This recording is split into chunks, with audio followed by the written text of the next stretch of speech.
BBC Radio Stoke, Ava Max, So Am I. Something different on BBC Radio Stoke this afternoon. Some live music for you. We've got two musicians, some great songs and a fascinating story. We've got John McGlynn and Dec Brennan here, who are Sack and Craic. And we'll get you to explain the name, because I think it needs a bit of explaining. Dec, where's the name from? I didn't realise it was that funny at first. Now you've said it on the radio, it is. Basically, John and I both were cancer patients. He had testicular cancer and I had bowel cancer, so you can sort of work it out yourself from that. So we just started playing together. We were in a band 30 years ago, weren't we? And then we just got back together and we just come up with this idea of a couple of songs, and the name Sack and Craic came. Well, my wife came up with it actually. So that's basically where it come from. It's just a bit of tongue-in-cheek thing regarding our illness and the conditions and things that we've had. Yeah, you just need someone with a bad back and you're away. John, 30 years apart and then back together, did it click straight away once you started playing again?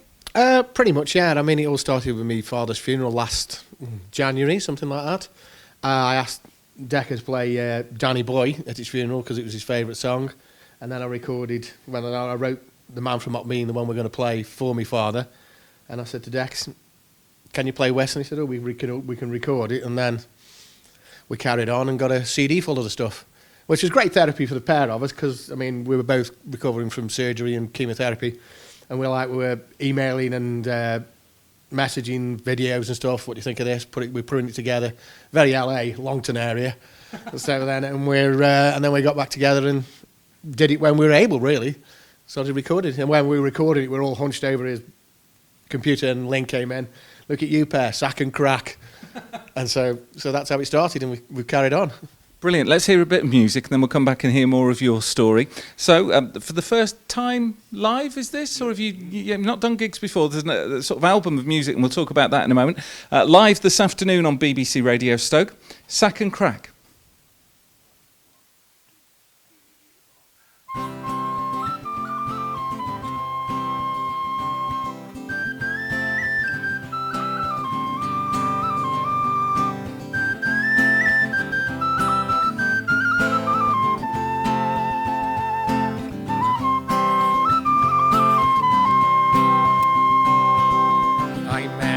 Man from Ardmean, soft and gently spoken, with a heart of Irish green, with raven hair and blue eyes. Well, he looked just like John Wayne. I met a man from Ardmean. I met a man from Ardmean. Left his home in Ireland to follow a dream. He left his home and raised a child and raised a family. I met a man from Ardmean. I met a man from Ardmean. Drank whiskey and lager and everything between. He liked to dram, that's a fact, but he loved good company.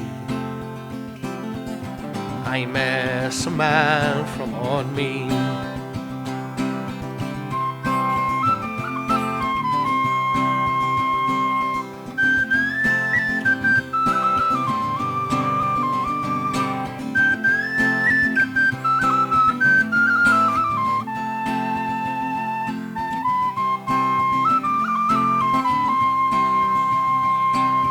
I met a man from Ardmean.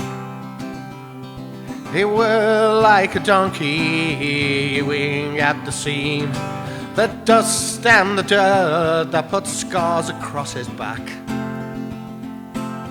I met a man from Ardmean. I met a man from Ardmean. Soft and gently spoken, with a heart of Irish green, with raven hair and blue eyes. Well, he looked just like John Wayne. I met a man from Ardmean.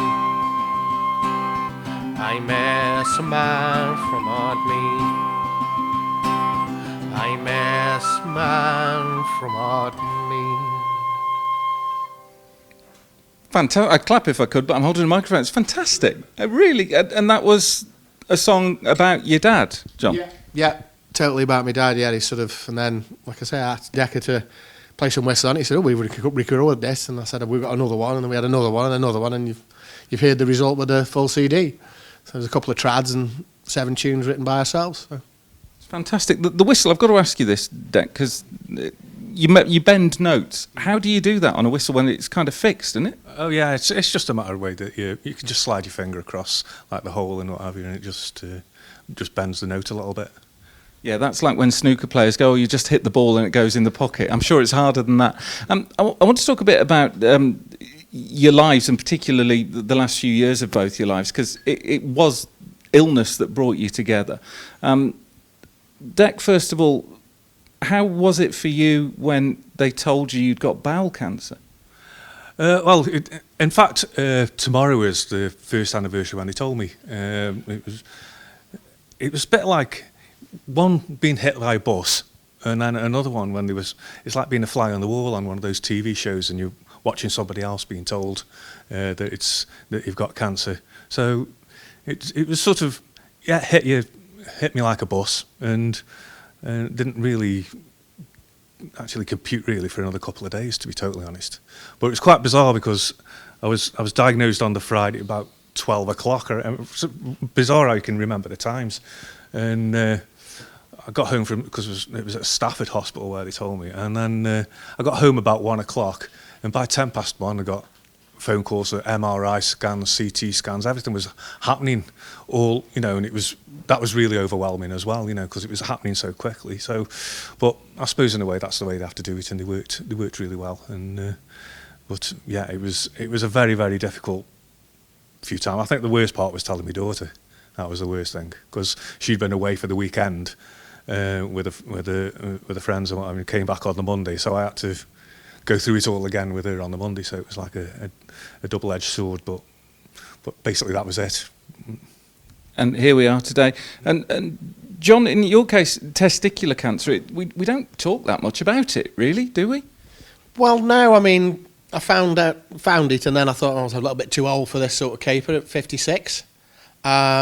And then I work at the hospital as a fitter, and I got called to the urologist. I thought, well, it's just a thingy. And you were told, and like Dec says, you come out, you've been hit by a bus, then we're getting all the pre-ops and everything. And then I did what everybody shouldn't do, go and Google it, because Dr. Google is always wrong. You go on sites like Macmillan, there's another one, Check 'em Lads, which is on Facebook. So it's all guys, obviously it's all guys, because we're the only ones who can get that. And we get it all checked out, and they're funny, and they support each other and stuff like that. My advice is get them checked and don't do Google. And then I found out on July the 11th, 25th of July, I was up Stafford having the operation. We got this, the consultant then said I was all clear, but I had a choice. Surveillance and just suck it and see, so to speak. And, or 1 round of chemotherapy. So unlike Decker, who had quite a lot of chemotherapy, I had like 1 hit. I go at the QE, but even though, I was 56, I was too old, so guys, keep them checked. Keep fondling yourself. What more can I say? Yep, and do have a look on the internet on how to check, because there are ways to do it and ways not to do it. We'll come back with more music from Sack and Craic in a moment here on BBC Radio Stoke. Another one of our jobs as well that we're doing every hour. Williams on BBC Radio Stoke. And happy it's Stuart George, and we've got live music on the show this afternoon, which is fabulous. We've got John McGlynn and Dec Brennan, Sack and Craic. They've explained why they chose that name. And we've had a bit of a laugh about it earlier. You said, Dec, you didn't think it was that funny till I said it on the radio. No, not really. When we heard you announcing that we were going to be on, we both had a bit of a chuckle there. Because it was like and the story is, if you switched on in the last few minutes, Dec was diagnosed with bowel cancer. John was diagnosed with testicular cancer, hence the name of the band. How did you find out? What was it? What were your symptoms before you got your diagnosis? Well, basically, I was kind of self-medicating for hemorrhoids, and I did go to the doctors who sort of said it was, but they did send me up to the hospital later. But I was self-medicating for that for must have been 12 months or so. So it was a case of head in the sand.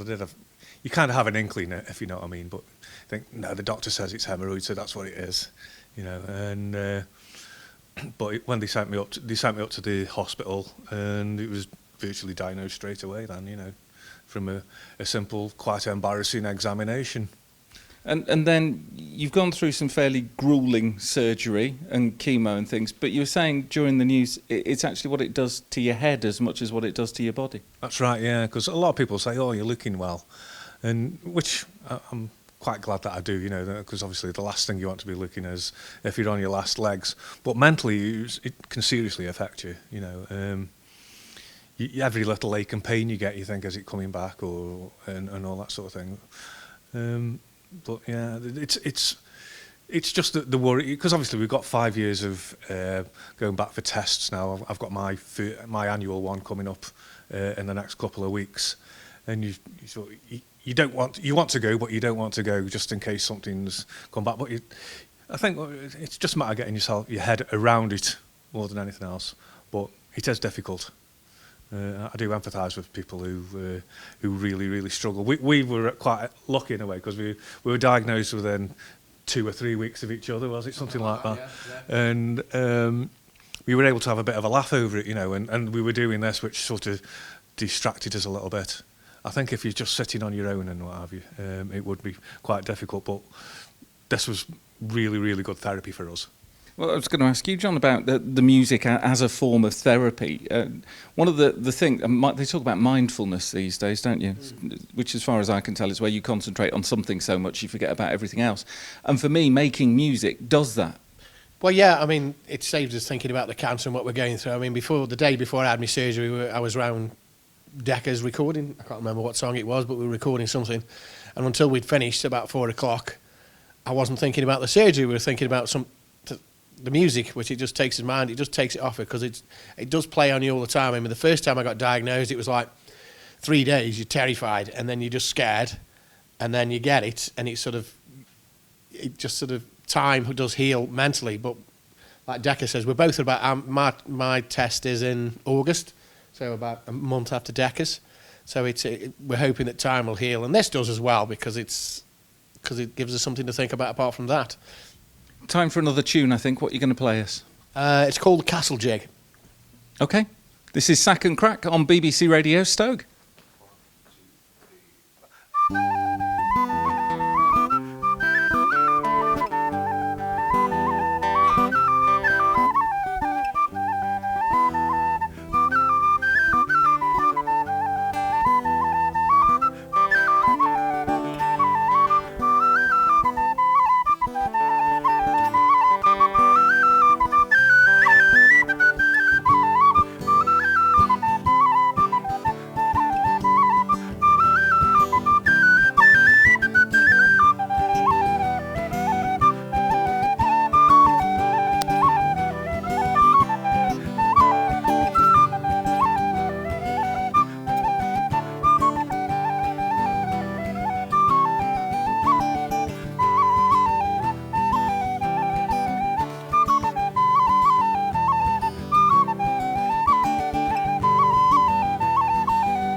Fantastic. You can't stand still and listen to that, can you? I can see why it's called a jig. Some of your songs, I mean, the Audley gets mentioned. Various other local references in your music. You take, clearly, obviously, an Irish inspiration. You don't have to be a genius to figure that out. But then, you know, is there some North Staffordshire threading throughout it as well? Well, really, John's the one to explain the lyrics and the songs, because he does mainly the writing. But yeah, I mean, North Staffordshire, it's... although our families came from Ireland and what have you, we really embedded in North Staffordshire, so it's a bit of a crossover. Is it? I suppose it'd be too much to say it was, kind of mashup of Stoke and Ireland, wouldn't it? Well, I don't know. I mean, there's a lot of Irish in Stoke-on-Trent. I mean, there was a lot of them in the pit when I used to work with my dad for quite a while. So, yeah. But plus, with the songs, I tend to write about what I know. I don't know much about demons and wizards and stuff like that, but I know stuff about the ugly werewolf. Steady on bosun, one of my friends was drinking at the bar, and that's what he said when he was drunk as a monkey. Steady on bosun, seas a bit choppy, and sort of stuff like that. Plus, I was a big fan of Frank Zappa and stuff like that, so I believe that humour in music has got a really big place. It's not all funny, obviously, but we always try to try humorous songs because we're here to entertain people. So and you are this afternoon. I'm loving this. It's fabulous. It's coming up. Well, it's just gone 4:15 on BBC Radio Stoke. Let's update you with some of the news headlines this afternoon. A 30-year-old woman. Wow. I mean, okay. What a great title. We'll have more on those stories in about 15 minutes' time here on BBC Radio Stoke. More live music to come as well from Dec and John, who are here performing music from... well, it's an album, isn't it? I mean, you've put together a collection of songs. You've got your album, which is Not My Bag. Yeah. Why that title? Well, if you think of testicular cancer, you can jump to your conclusions there. But after my surgery, I ended up with a permanent colostomy. So we just thought we'd use that as a as a little bit of humour in the title as well. I mean, with 3 songs that into another album, but obviously we won't be putting that out straight away. And we're actually calling that "We're Back." Okay. We're back, Sack and Craic. No, I've just got that one. I've got. Wow. I mean, okay. What a great title for an album. We'll look forward to that one as well. We'll have some more live music in a minute. The 80s mixtape. Live music this afternoon on BBC Radio Stoke. Sack and Craic are here performing music from their new album, Not My Bag. If you look them up on Facebook, it's the easiest way to find what they're up to and what they're doing. You've talked a lot about sort of how you got together. You, Dec, I've known for years, and you've been performing with Murphy's Marbles and all sorts of acts locally for years. How much has the gigging scene changed, do you think?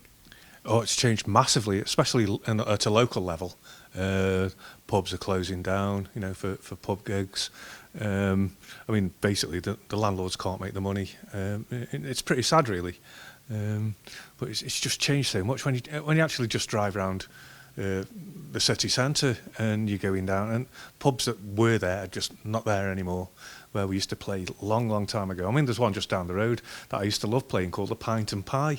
I think it's a little car park now. It's just so sad to see that the local music scene is getting a bit of a hit, and I feel sorry for the landlords as well, because they try the best to make a go of it, but it doesn't happen sometimes. There are some very good local venues as well, that are doing really, really well. Maybe it's just a change. My personal view is things like X Factor have sort of messed it up a little bit, because... You two wouldn't fancy it? Bit of X... Oh, look at John's face. I don't think that's gone down well. No, not at all, really. I mean, it's karaoke, really, isn't it? So, it is. Yeah, I can't disagree. The other thing that's changed, though, is recording. I mean, years ago, you two will have spent time in studios. You'll have had to fork out your own money, probably, to get in studios, and now you can record in the dining room. Which is great, because, I mean, years ago, when we're spending time in the studio, it's always costing money, but with me and Decca now, we've got the gear. Well, the gear Decca's got on his computer. We can do it just costing time. So, and we enjoy playing together. So, we can take more care, and we can actually write while we're there. With that, I mean, you've done it yourself. You go in a studio, and rush, get it done.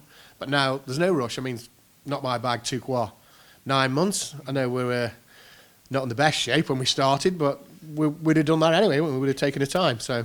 Yeah, it's good for writing more than anything. It makes it a quality product and not sort of rushed and sort of just thrashed out, because a lot of the young bands, they can't afford it, can they? Absolutely. So let's hear one more from you. What are you going to play us now? This is Farewell to Erin and All Around the World. Excellent. Sack and Craic on BBC Radio Stoke. 1, 2, 3, 4.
Fantastic. Your lungs are all right, Dec. I mean, that's a bit of a workout for the pair of you, that one. Yeah, for some strange reason, he calls me Eddie Van Blower or something. You still playing the bass as well? Yes, I still play bass. All the instruments on the CD, we all play them. You know, Johnny plays banjo and the vocals and things like that. And I did a bit of drum programming and cajon and the bass on it as well. Did learn one thing though. I need to get somebody who can play piano. Look no further than over there. I can't. If you want any synth programming, I'm your man, but otherwise, no. It's been lovely to see you both. It's been fantastic hearing your story as well. You need to get some gigs back in, the pair of you, surely. Oh, well, we'll see how things go. We're in no rush for anything. Lovely to meet you both. Thanks very much for coming in, and thanks for playing for us on BBC Radio Stoke this afternoon. That's John and Dec. Sack and Craic, you can find them on, careful, but you can find them online. Go on Facebook. Gaelic spelling. Yes, an important point. Yes, it's SACNCRAIC. Brilliant. Thanks so much for coming in and playing for us on BBC Radio Stoke this afternoon. News headlines on the way after Tony Braxton.